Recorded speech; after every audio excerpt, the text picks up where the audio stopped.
জানো তো বন্ধুরা, কদিন ধরে সময়টা একদমই ভালো যাচ্ছে না। আর ভালো না যাওয়ার কারণ হচ্ছে তোমাদের বলছি।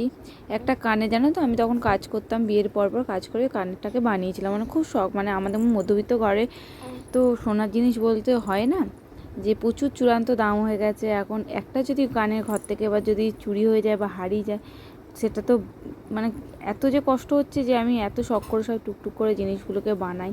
এই একটা কানের আমার চুরি, কানেরটা বেশ পাকাপোক্ত। এখন ওই কানেরটা নিতে গেলে 10-12 হাজার টাকা দাম হবে, তার বেশি হবে তো কম হবে না এখন ওই কানে নিতে গেলে।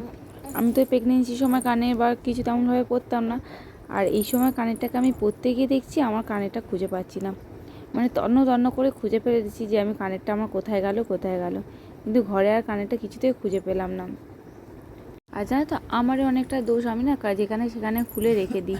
আমি ঘরে আছে কি আর হবে, ওই জন্য যেখানে সেখানে কানের বলো যা খুশি বলো খুলে রেখে দিই।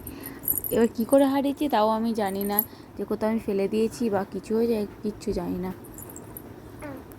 যাই হোক, মন খারাপ করার লাভ কি, যেটা যাওয়া সেটা তো চলে গেছে, আর কিছু করার নেই। ওটাকে আমি আর ফিরেও পাবো না, হাজার চেষ্টা করলেও, মানে পুরো খোঁজাখুঁজি সব হয়ে গেছে, আর ফিরেও পাবো না। ওই জন্য মন খারাপ করে লাভ নেই, কপালে যদি থাকে আবার করব। এই যদি আগে আমি পড়তাম তাহলে হয়তো আরও আগে খোঁজটা পেতাম। আর যেহেতু আমি তেমনভাবে কিছুই পড়ি না, ইচ্ছাই করে না, একটা চেন আর পায়ে নুপুর ছাড়া আমি কিছুই পড়ি না, ওই জন্য। আর এটা দেখো, রায়গঞ্জ গেছিলো, বান্টি বেগুন নিয়েছিল, কি বড় বড় বেগুন, এক একটাই মনে হয় 500-600 ওজন হয়ে যাবে, তার বেশি তো কম না। আর সেই বেগুনগুলো ভাই এসেছিলো, তাই ভাইকে দিচ্ছিলাম।